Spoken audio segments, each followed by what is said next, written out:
आप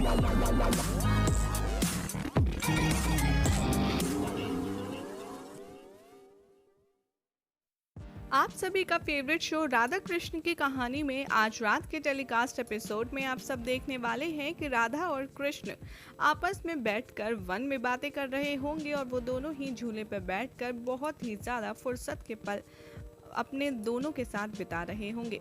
तभी वहाँ पर कहते हैं कृष्ण राधा की तरफ देखते हुए, तो राधे। तो यहाँ पर कृष्ण को जवाब देती हैं राधा और कहती हैं, तो मुझे अब लौटना होगा। यहाँ कृष्ण कहते हैं, हाँ राधा।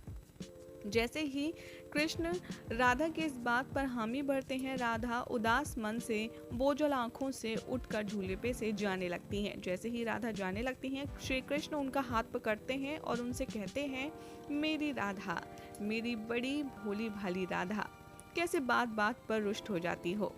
जो प्रेम के लिए साथ हो वो हम दोनों को वही करना है। और बरसाना कहाँ भागे जा रहा है?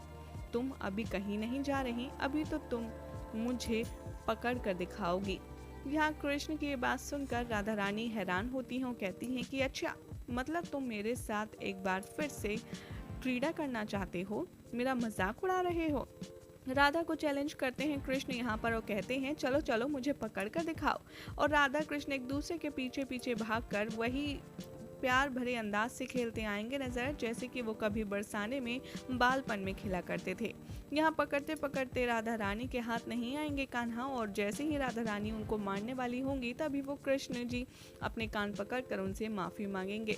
वहाँ दूसरे पल आप देखेंगे कि दोनों झूले पर बैठे बैठे अपने ही कुछ गंभीर सोच में डूब जाएंगे, जहाँ राधा रानी श्री कृष्ण से पूछती आएंगी नजर, क्या हुआ कृष्ण, तुम इतने गंभीर क्यों हो?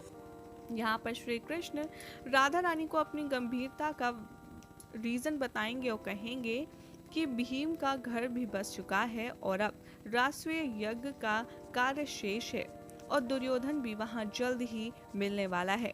शिशुपाल से भी मेरी अंतिम भेंट वहीं होनी है और उसका पाप भी पुकार रहा है और उसके पाप भी पूरे हो गए हैं, जो अब उसका अंत भी निश्चित होगा।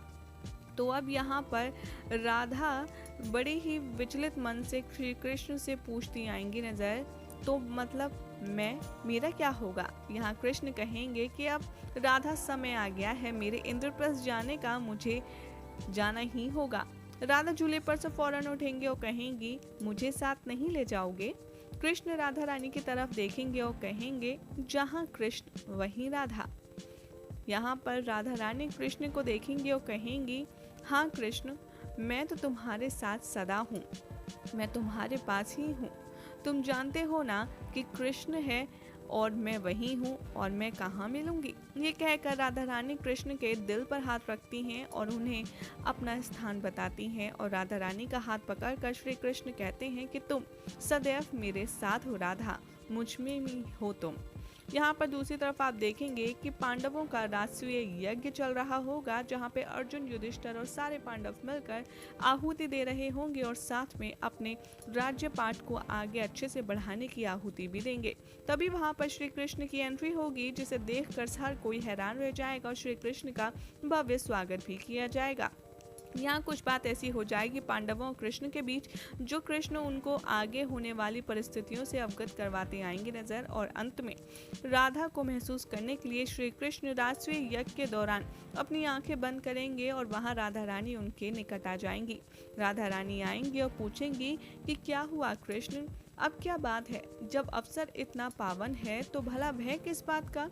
शिशुपाल और दुर्योधन के आने का आखिर तुम्हें इतनी क्यों चिंता हो रही है?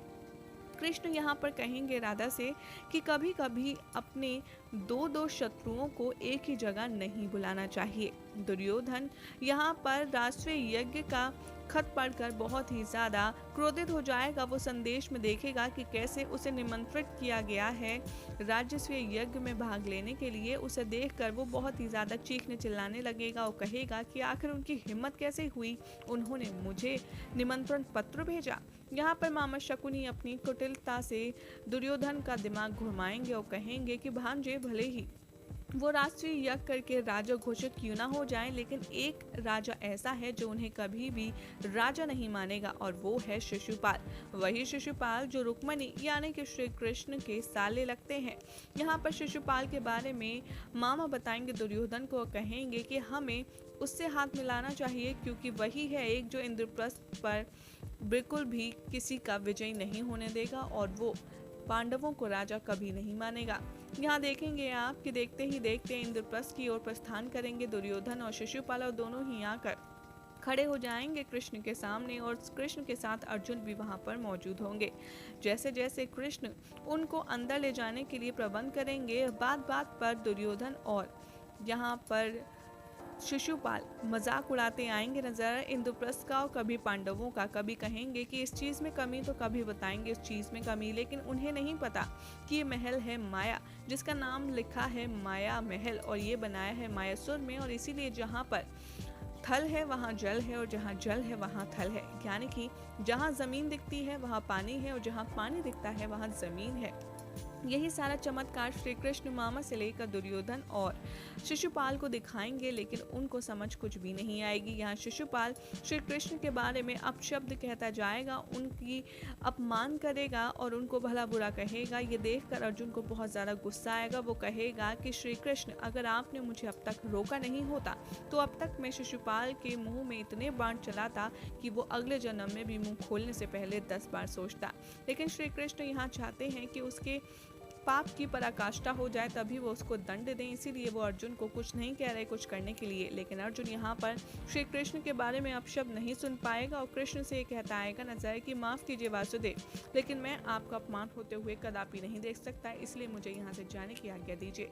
ये कहकर अर्जुन वहाँ से प्रस्थान कर लेंगे और तभी आप देखेंगे कि शिशुपाल के मुख से निकला एक एक शब्द बाण की तरह श्री कृष्ण को चुभेगा, लेकिन फिर भी वो मुस्कुराते रहेंगे और कहेंगे कि बस बहुत हुआ, तुम उतना ही बोला जितना तुम्हारी जबान बाद में बर्दाश्त कर पाए। कहीं ऐसा ना हो तुम्हें जान के साथ साथ अपनी हर एक चीज़ पर पछतावा हो।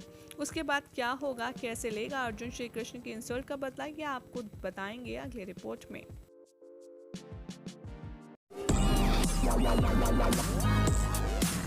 Thank you.